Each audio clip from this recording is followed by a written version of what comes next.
So I'm live. Okay, I'm live now. Word. Just waiting for y'all to pile up in. If anybody does, keep it candid. I haven't talked about abortion. I know that's one of them things that I haven't really spoke much on. Uh, I know it's a kaleidoscopic issue, like a lot of issues, and you really can't stop people from hurting themselves one way or another. So I'm just giving some perspective here on abortion itself. Abortion is suicide. Ultimately, it's suicide because your child is your ancestor. Your ancestors are your children. Paradoxical, but it is what it is. Just like if your seed is the past and the future, and your egg is the past and the future, however you want to look at it. So abortion itself is suicide. You're killing yourself because you are your own ancestor. All right, I'm gonna let people come in a little bit. So yeah, you're your own ancestor. So what does that entail? Every breath you takes the breath away from the old model of you, be it your parents or whoever, however you want to look at it. You're taking their breath away from your grandparents as you take breaths, and then you fully embody them collectively as a seed, and then you sprout and blossom, and then you propagate. You continue the thing going. So when you stop that, again, it's the same thing too as well for breast milk and this whole breatharian thing. Since you're your own ancestor, you're throwing yourself an alley oop. The breast milk is your own energy coming back to you. Ultimately, everything is that. It's your own breath coming back. You get what you give. The profit is an illusion. So that's pretty much the reality of the breatharianism, or what you want to call alchemy. Everything that gives takes equal to what it gave. So, with that said, as far as abortion is concerned, you're stopping the creative process midway. So ultimately, you were stopping the creative process in all ways. You're not fully processing anything if you come to the point of abortion. You're aborting yourself. It's suicide. It's a joint suicide. The baby wants to die because you don't really want the baby. And it's the dude that had the unconscious ejaculation, that was petite mort. That means little death. So he already committed suicide. He was already in the trajectory of committing suicide by committing his energy in that way unconsciously. That is suicide. Unconscious commitment of energy is essentially suicide. So you're releasing that seed, you commit suicide, she receives that suicidal energy. You some people, some women have the potential of transmuting that energy and turning that suicidal energy into something else. But for the most part, that suicidal resonance is still there, kind of, and never gets really, you know, released. So for most people, that continues to go. That suicidal energy continues to go. That cutter energy, basically, continues to go, and that's what's going on. You, the father, the mother, and the child are all in a trifecta, jointly committing suicide.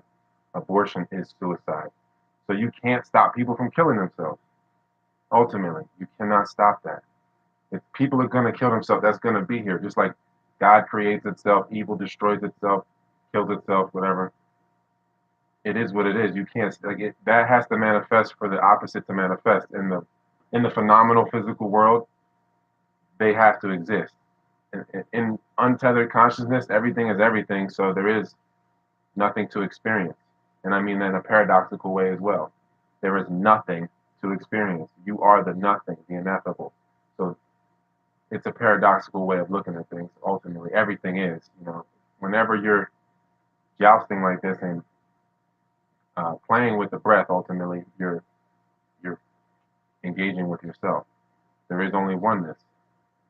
So again, suicide has its place, just like creation has its place, and you have all the shades in between.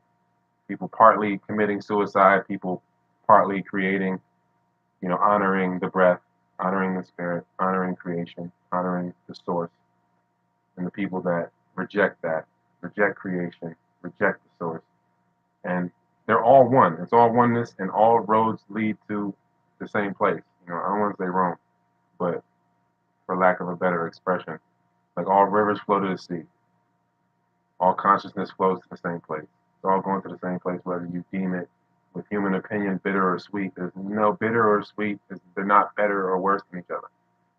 So suicide is going to exist and permeate and be there. It's just about the more you focus on it and feed into it in your personal life. And personally, I feel like if the females and obviously the males have already committed suicide and aborted themselves by having unconscious ejaculation.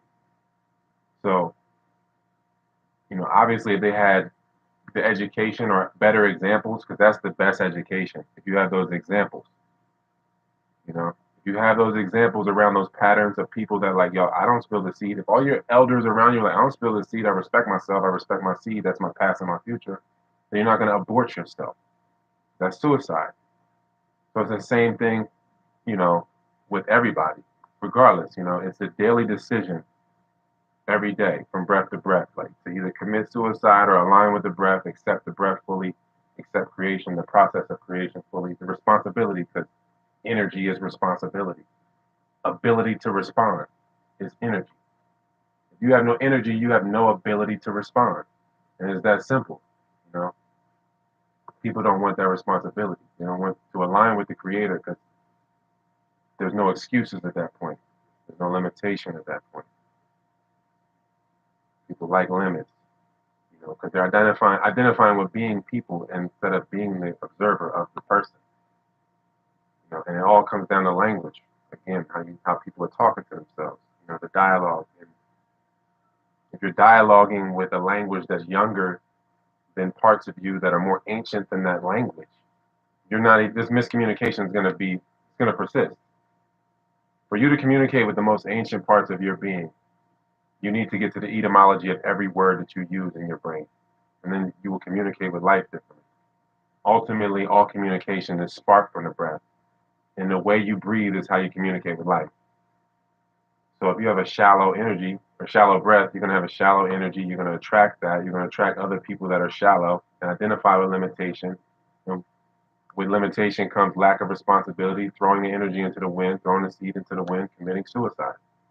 And, the people call abortion murder, like, yeah, I get it. It's murder at some level. You could look at it that way, but it's suicide. I don't really hear people saying that it's suicide, and you're not really getting proper education from the male side of, like, semen retention and not releasing. No farmer just throws seeds around, even if you're looking at nature, seeds sprout on time when they're designed to. Everything is by design, by a greater designer, greater carpenter. So everything is perfect in itself. So with that said, just acknowledging the perfection is the protection. Once you can accept the perfection, then you're protected by it. You control nature or you master nature by becoming nature. So when you are like that, when you respect life like that, like seeds only sprout one time when they're supposed to, you only sprout one time when it makes sense, when life is in alignment with that, then you're in respect to the creative process. You're in alignment with respect. So it's just a bunch of people that are not in alignment with respect. Ultimately, they're not aligned with their breath. So how can they respect these areas of their body? They can't. Their whole body, not just the part they can see with the face eyes. Because you have you're more than that. You're everything. So you're only seeing a small part of the light spectrum of your being. The more you identify that with that, then the more you have limitations and personas and all that type of stuff. And again, it's coming down to language. If people are not speaking with their entire body, they're speaking from the neck up. Most people speak from the neck up. Most people don't speak from their root through their heart out of the mask. It's all from, they're living in their head, so the energy is all coming from that ether chakra up there. They're not fully inhabiting their body. So you're only getting that. You're only getting that living in your loftiness in your head expression, and it just burns the ether chakra out. And this is it's a tidal wave effect, domino effect. One part of the endocrine system goes out, then the rest of it goes out. And the endocrine system, which controls the endocrine endorphin, is controlled by the nervous system. If you commit to identifying with a certain thought, then that comes with a certain level of identity, and that comes with a certain state of nerves. and you're only in you're when you're again, your blood is your liquid consciousness, from what I've said from other videos. So wherever you're pooling your blood is where you're pooling your focus, where you're pooling your consciousness.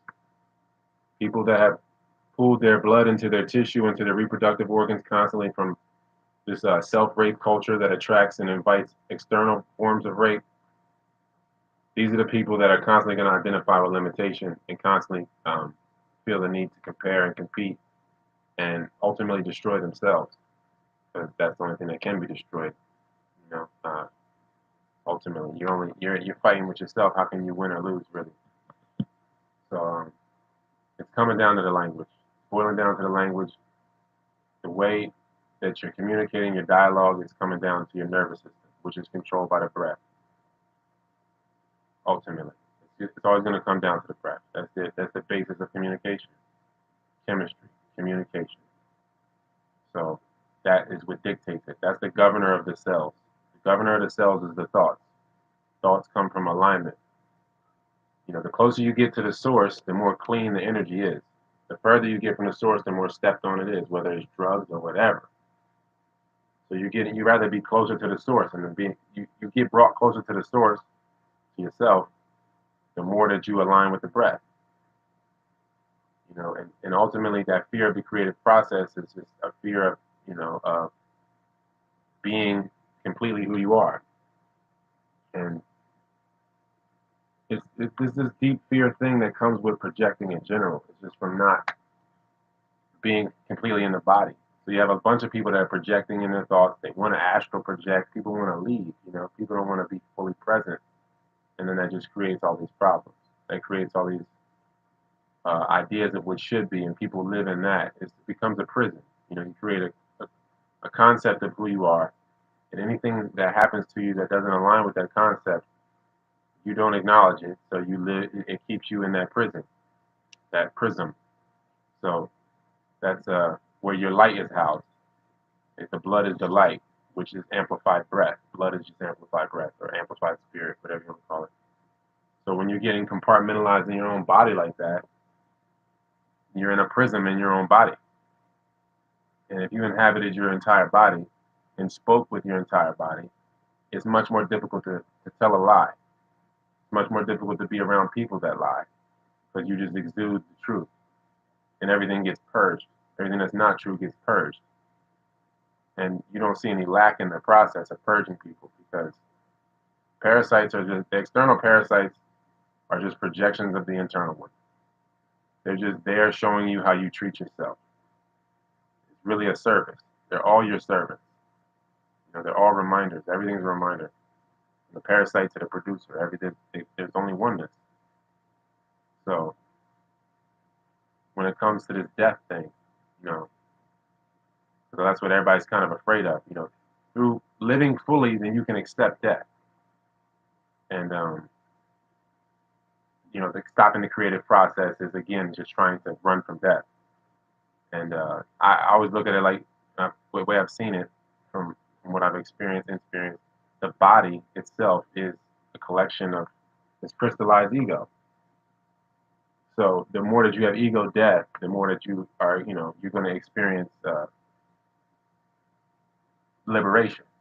And the more that you get into that place of being the light body or whatever people want to call that, there's no difference or separation between actually dying and being untethered from your body and not being bound and becoming an angel, or a coronal mass ejection making you receive radiation that purges all the garbage. Now you can fly around in your body. There's no difference. There's no difference than becoming angelic through death or becoming angelic through evolution. They're going to be the same. It's going to be a DMT experience, whether it be a dream or whatever, however you want to look at that. It's going to be some sort of DMT experience, which is a breath experience, because you're inhaling the breath. That's cultivating the DMT, and then that sparks the trajectory of awareness. That's what, and then that it'll crystallize whether when you focus. What I mean? The more that you're focusing, the more that you concentrate, focus. As the breath concentrates, literally and actually concentrating, focusing, the body is concentrating and becoming solidified breath, experiencing itself. So everything that you've ever done is you experiencing yourself one way or another. And people are afraid of this death thing, you know. And people think things are against them because they've created boundaries in their own body because of the language. It's not a complete language. People aren't. The most complete language is complete breath. So when you have that, all the cells breathing and you're breathing completely, then you can communicate with every part of all your nerves. You feel everything. And the more you feel, the more you heal. The more you heal, the more you feel. So it comes down to that. And the more that, you can accept things, like you can accept that you gave yourself these challenges to cultivate this divine nature, to evolve back to where you came from. That's the only way that you can appreciate it, really, is to go through that whole process.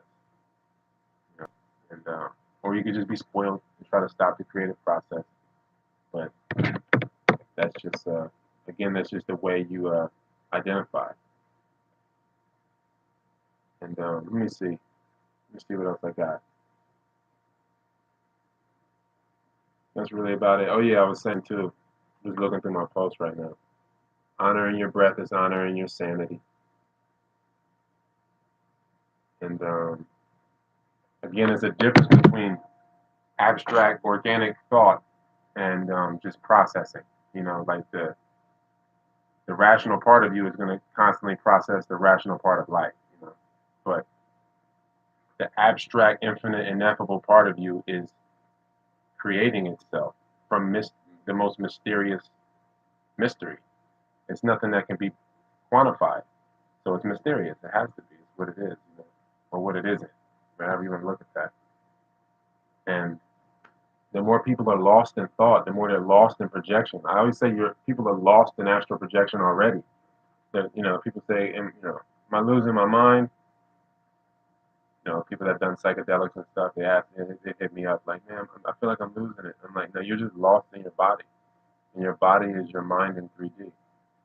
The body is just not completely at ease. And the only way to get it at ease is if it's all breathing and communicating with itself.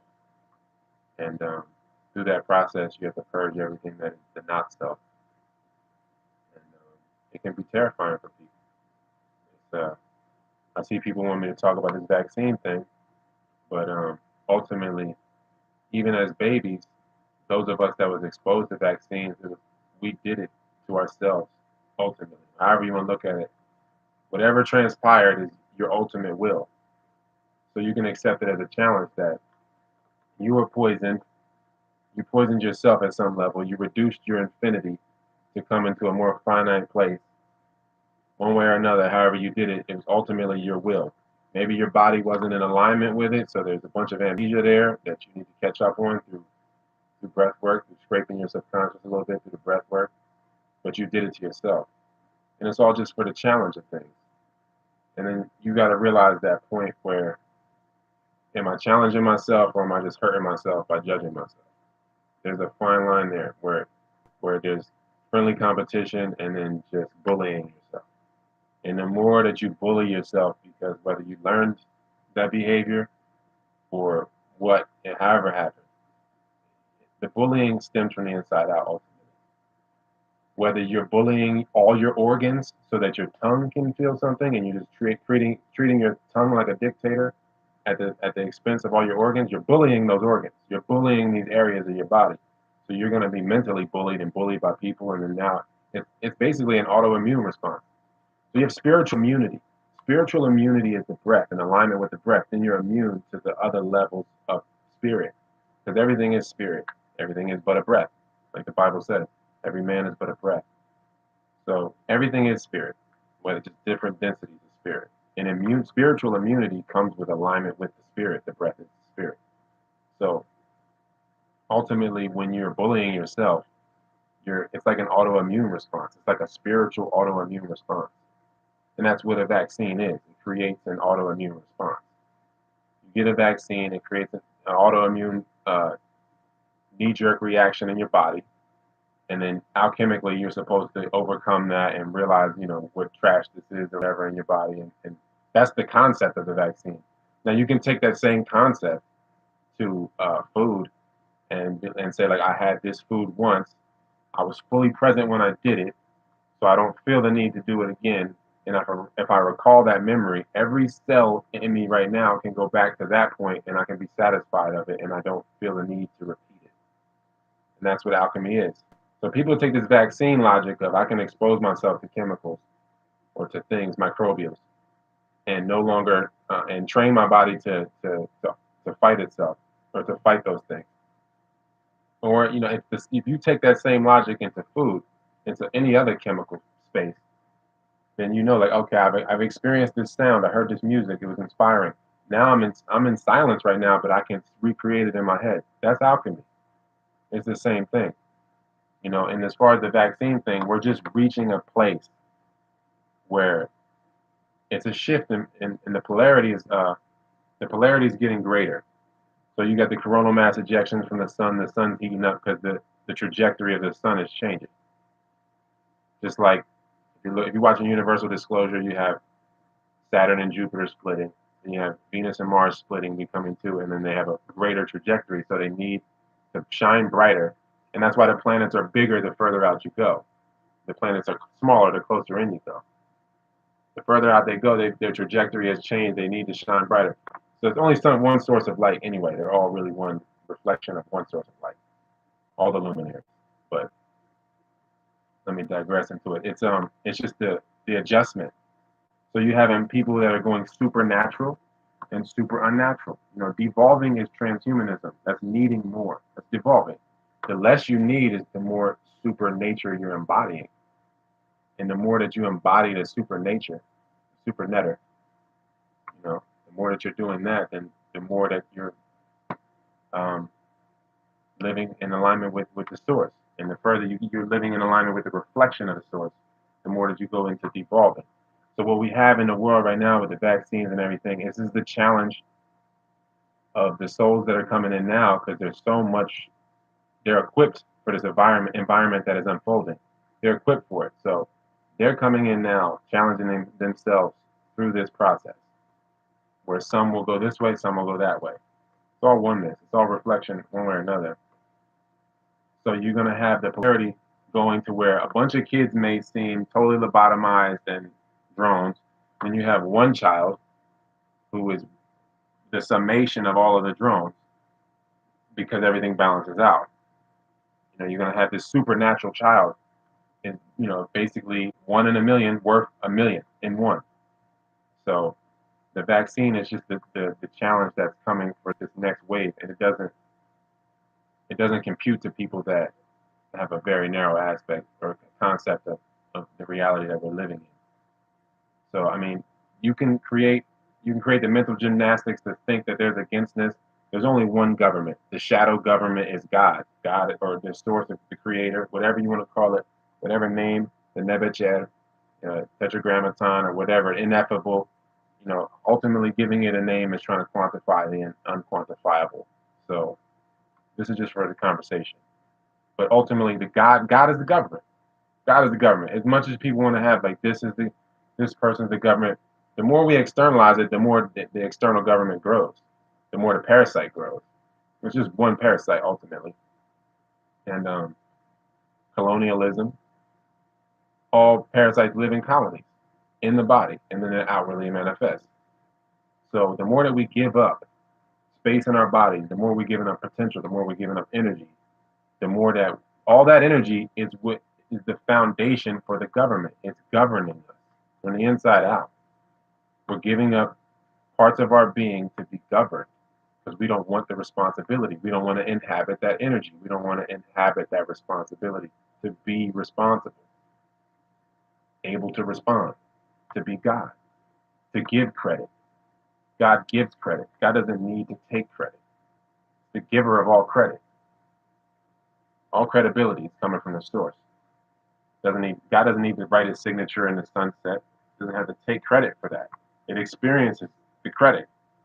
It's giving it, and through like the more, again, like the Tao, like the last verse in the Tao, the more the master gives, the more the master receives, the more wealthy he is. It's that simple. So you can look at it however you want to look at it, but it's just that the paradigm shift is getting more drastic, and people have committed already. So there's no point in being afraid of things. So you already committed.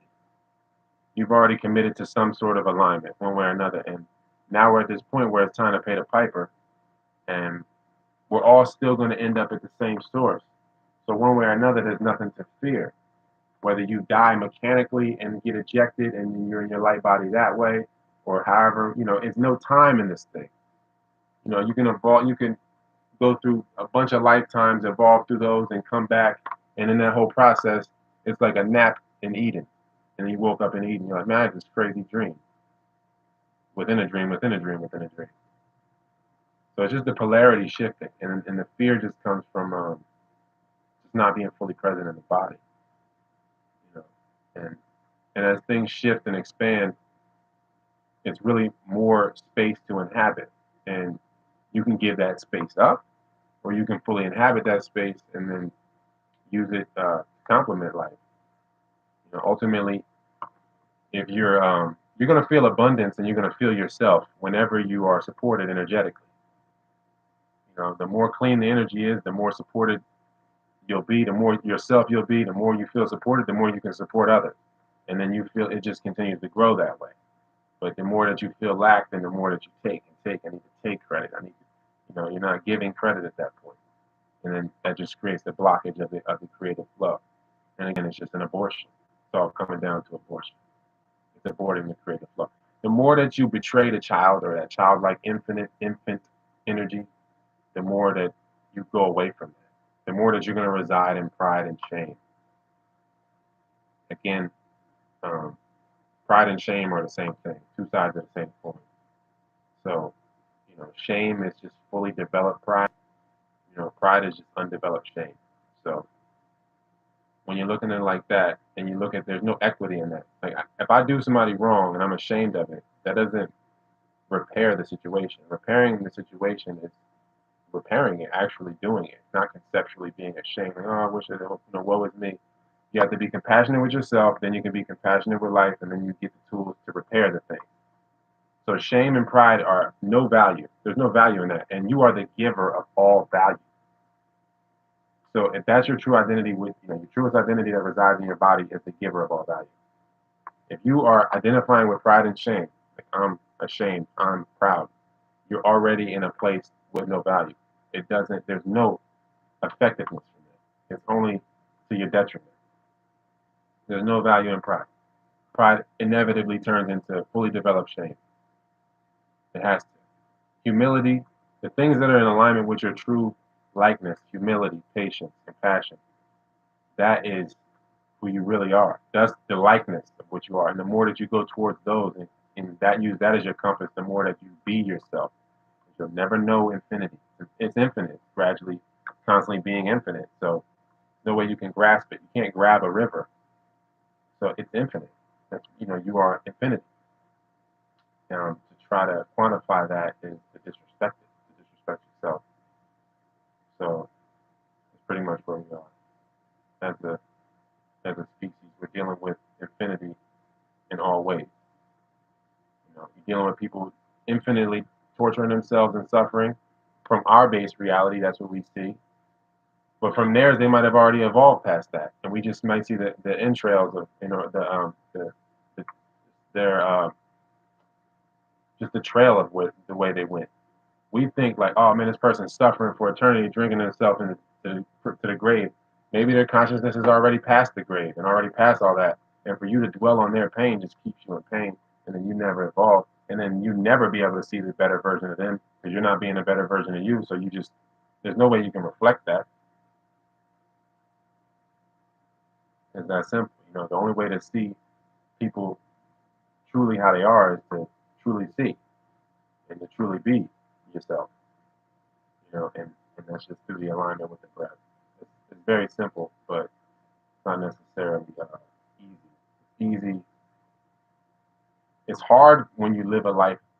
Easy is hard when you live a hard life and you identify value with hardness, hard work all the time. When all the value is in hardness, then easy is hard. For you to do things that are easy for you, you make it hard. So that's where we at. Bunch of people bullying themselves, bunch of autoimmune responses, bunch of parasites being created, and That's what creates big pharma. That's what creates all the external regulations and governors of health and all that stuff. Is not regulating our own self from the inside out. And it's just a perfect chess match, a perfect way to experiencing yourself and through form. Because again, infinity has to negate or reduce itself. Reduction is production, negation is creation. So infinity has to reduce itself in order to experience itself. If infinite boundless consciousness, if you reduce that consciousness to a more finite form, then you have this perception of multiplicity, all these different forms of infinity, whether it be plants, animals, minerals, all this. It's infinity in its own expression. When it was all together in oneness, it's just complete darkness. It's just complete, utter consciousness. And so the reflection of consciousness is the light. The source of light is darkness. The path into the light seems dark. So you have to use your own light to return to the source of light, to return to your darkness. And your darkness makes you shine. It's again very simple stuff, but people have complex things. They make things difficult because they find value in difficulty, in hardness, and that creates dis-ease. And that's where we are. We're in a place where there's value in dis-ease, creating dis-ease in the collective. You need people to be sick, or you wouldn't have a market. And then people have, they fight for that job security to create more customers. And again, it's all coming from the spirit being reflected into the physical. The biggest hustle is spirituality. People being middlemans for the breath, whether it's your pastor, imam, whoever, they're all middlemen. That's the parasite that you created. Not to say that they're bad people, they're servants of God. Every parasite is a parallel site to God. It's just how many are complementing, creating a microbiome or a universal place where everything is complementing, and it's not parasitic. It's symbiosis. So it's not. I break it down in a very simple way, but I know it can probably seem complex. I'm just looking at the comments now.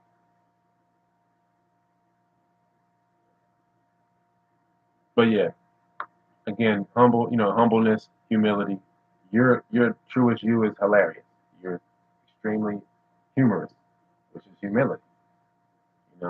Whenever you get away from patience and you're impatient, you become impotent, and you're just further away from yourself. The more that you give into restlessness, the more that you're giving out to lust. Giving out. People think they're giving in, you're giving out. You're releasing the energy for lust. So the more that you align with that likeness, the more that you can realize the observer. You get that bird's eye view. Again, the eye of Horus, the pineal, the bird's eye. It's just coming with that likeness and that responsibility to, take that breath, take that step back, be the creator. I'm not the character. I'm not the care actor. I'm the creator. I am the giver of all credit. So, of all value. And I enjoy giving the value because it's giving it to myself because I see no separation. There's no separation in me or around me. I'm inhabiting my entire body, my entire being. And in doing so, in that process, everything has to get purged. And it's just like throwing up. When you're sitting there and you need to throw up, and it's painful, but if you do just purge, it'll feel so much better when it's done. And that's where everybody is right now, like not wanting to get out of bed. They need to throw up, and they know if they throw up, they're going to taste what they ate. And it's like, yeah, once you purge this, you're going to realize what you did, and you have to accept it so that you can appreciate. Because once you get to the other side of it, you throw up, you feel great, and then you can appreciate feeling great. And you're like, I don't want to ever go back to that. But people want to go back. They want to be right back at being healthy. Like, I want to just be healthy. I just want to be spiritual. Well, now you can't appreciate it. You'll be immediately sick tomorrow. You'll start to create the trajectory of being sick tomorrow anyway. It won't stop. So it's all about appreciation. And the more you appreciate, the more you appreciate. And that's a very basic statement, but it's everything. The more that you appreciate, the more that you appreciate. One more time. The more that you appreciate, the more that you appreciate. This is why, the words that point to the Tao, they seem monotonous. It's so apparent. It's so there that to talk about it only takes away from it. Again, I have to forfeit some level of awareness to even speak. And we're going into this place now where thoughts are so loud. Everybody's typing and shit. A lot of that shit is just your thought. That's thinking. You just thinking. You're thinking that. So again, we're reaching a different phase of sensitivity, going into an Aquarian phase, to where thought, freedom of speech is done. Freedom of speech is done. Now it's the freedom of thought, and your thoughts are louder. So the more that you align with the breath, the more that your thoughts are in alignment with God and what comes with that complementary, organic, abstract, creative thought that's boundless. The more that you broadcast that inside and out, the more that you purge from everything inside out. So freedom of speech is dead. Obviously, the censorship is ridiculous. So freedom of speech is dead. It is. It's gone. Now it's just we're fighting. We're not fighting for. We're realizing liberty of thought. I don't like to say freedom. Free is cheaper than cheap. Again, it's the way you communicate with yourself. So the liberty in thought, in actual thought, and not just regurgitated thought, not just regurgitating and reflecting concepts that came from a parasite that you created who knows when, or that you attracted who knows when. It's it really boils down to that, because the thought is what's creating the government. The way we think is what creates the internal government. And as a collective, if we're all thinking like that, then our cells and people are just cells. Then they're being governed by this broadcast.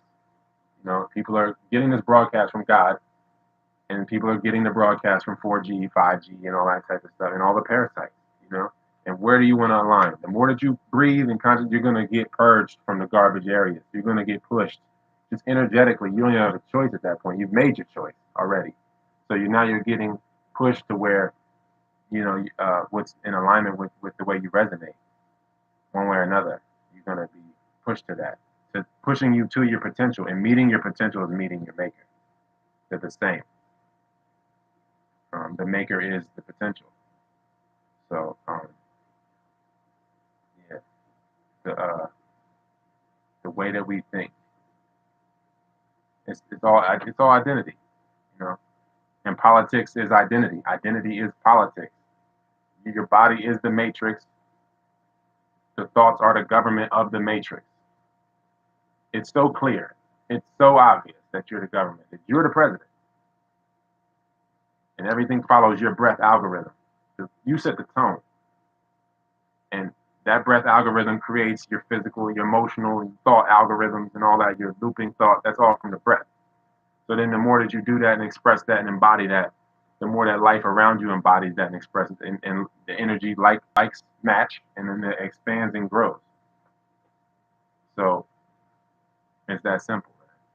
It's simple, but again, it's not. It's a challenge still to be that simple, to be that pure. Because that's what simplicity is. One ingredient, God. To be one, the oneness. To be the one, the Neo. All one, alone. To be like that, and to love that still. To see everything as you, and to not, to take care of that. Because it's a responsibility to be enjoying life. When you're not enjoying life, you're subjecting God, the creator, the truest identity in your body, you're subjecting that to that pain and suffering. You're making God suffer through you, or you, however you want to communicate this to yourself. You are making the creator suffer through your suffering. It is your responsibility to enjoy life completely. And you have to completely inhabit your body and have every cell breathing fully, to fully enjoy it, to fully, meet your potential, to meet the maker, who you are. And when there's no separation, there's no fear. Fear just comes from this illusion of separation and feeding into it. But again, the only people that can hear me are me. And this is all just the oneness that's happening. And people they're so afraid I see people so afraid, you know what I mean? I'm seeing my own fear through other people. And like, I'm just like, man, I just gotta be compassionate because I see like people doing psychedelics and things like that. And I can see like where the fear comes in. It's like you're trying to block your being coming into your body. Not from the psychedelics, but I see the way people behave in their life in general. Like they're not, they're afraid of, people think that there's parasites or things against them. Like it's something against them.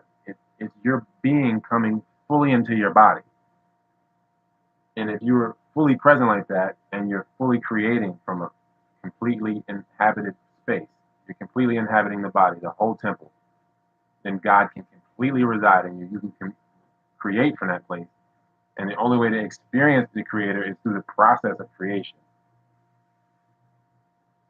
That, through that whole process, faith is born. Is born with every step and literally born. You're having the literal process of creation, creating your progeny, and you're experiencing infinity through a finite way. And back to the abortion thing, your body has to be on board. You can conceptually think a bunch of things, but your body has to be on board. If you've been attacking your body, an abortion is seen as an attack to the body. So reconcile those parts of your body and communicated to those parts and mended that and repaired that. The body feels like it's under attack and it's not going to be in alignment with you until you set it at ease. And that's through the breath that you control the beast like that. The animated part has to be controlled through the breath. You're slowing the heart rate down. And as you slow the heart rate down, your thoughts are going to slow down, your emotions will slow down, and then you can see the origin of the thoughts and the emotions when the traumas created that, produced that, or when that behavior was learned. And the more that you can release what isn't you. So when abortion happens, the body, you see plenty of females, plenty of males. Plenty of males think that they can release, ejaculate, and think that there's no consequence of it, and it feels great, and they just really have that endorphin effect and petite mort, and there's no ramifications of that. But they're forfeiting so much consciousness, so much actual sustained pleasure, um, in all ways, because of that rejection, that lying. Lying is self-torture, one way or another. So you have the body that is being subjected to this lie, that it can be attacked and still be at peace. And people are living around that. It's elephant in the room. That you attacked your body and the creative process, subjected the creator to it, and now you haven't reconciled, and you think that you could be at peace. And the more that you need external things to be at peace, the more that you're merging with machines, the more that you're being mechanical with your own emotions, the more that you're transhumanist. Transhumanist. Transhumanist or transhumanist, however you want to look at it. But tantric humanist, as I look at it, trance, the breath, being in conscious trance, going into, on your own volition, going into trance through controlling your heart rate through the breath, or being entranced by the matrix, by letting the body drive itself, or letting the body run. Right? You leave a car running, it's chasing, it's running. It's the same thing. Running is chasing. They're the same. You're running from something. You have to run from something to chase something, one way or another. You have to create lack to be like, oh, I need to run to chase it. So you're leaving the body running when you're not fully inhabiting it. So then you run from the emotions, the thoughts, and all that. And then you get tired, and then when you age, and then the self-fulfilling prophecy of limits continue to mount up, and then that's your reality. And then to break the body, now you're back to infinity, and then your consciousness just resynchronizes with those lessons because they were not completely interfaced and realized. So that's what's happening. And I know a lot of people feel like since I speak so matter of factly that I don't know that I look at it like it's assertion, because I'm not angry. I mean, I really don't hate anybody. But I really don't have hate in me. Really, it's not about hate. Like love is pretty automatic to me. Liking people is another thing, but love is pretty automatic. And just allowing it, is another thing. People don't allow themselves because they feel guilty. They don't allow themselves to experience the Creator and the creative process because they feel guilty one way or another. And guilt is just shame, which stems from pride, which is why the Bible is saying hubris is the first sin. Um, that Satan or Lucifer, whatever, however you want to identify this gnosis, identified with its own gorgeousness, and then was cast out of heaven or the heavenly state because it was identifying with the animated part. It was too proud, and that's what hubris is, the first sin, and that creates wrath, envy, jealousy, sloth, gluttony. You're creating all of that from hubris. They're really just pride. Pride is the only dis-ease. They're all different names. You can cancer, um, AIDS, whatever. You can call these things a bunch of different names, but it's just pride and the different symptoms of pride. And I don't want to get into, again, it's not a hateful thing, but just being aware who is proud of being proud, who is so prideful to the point where pride is their thing. When you create from a proud place, you're going to create. If you're in a aligned place, it's a humble place. You're accepting God. So the more that you're in a proud place, the more that you're creating external from God. So then you're creating a parasite version of you that is drawn from your energy, that draws from your likeness, rather than drawing from God's likeness.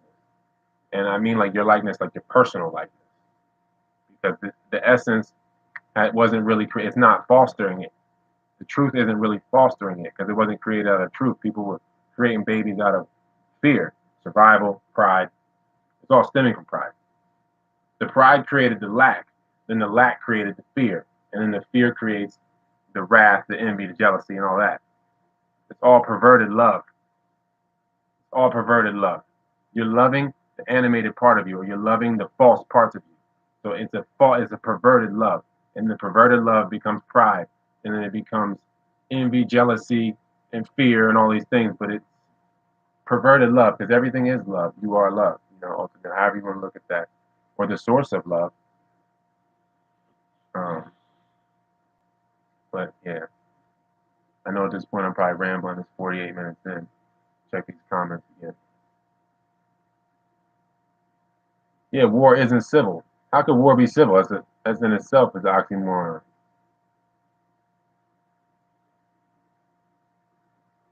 But yeah, we come from absolute chaos. If anybody knows about Bobby Hemmett, we're coming from absolute unknowingness, beingness.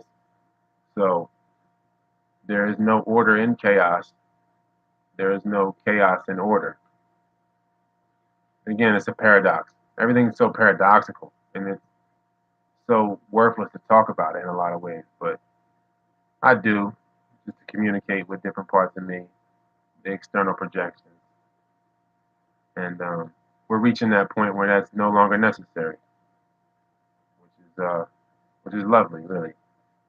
I know a lot of people might be afraid of it, but it's happening. It's the point where we'll no longer need these devices. We'll be the device. We won't be so divisive. And the people that choose to be or that chose to be, they'll get that experience until that experience ends, and we all, there's no ending. We'll all return to that common ground, that common bus stop, common spiritual bus stop before you get on the next bus. This is a dream. Let's link in the dream. This is a dream. I shouldn't even say again etymology. Dream comes from the word drum or trauma. We keep living in these repetitive traumas until we fix them.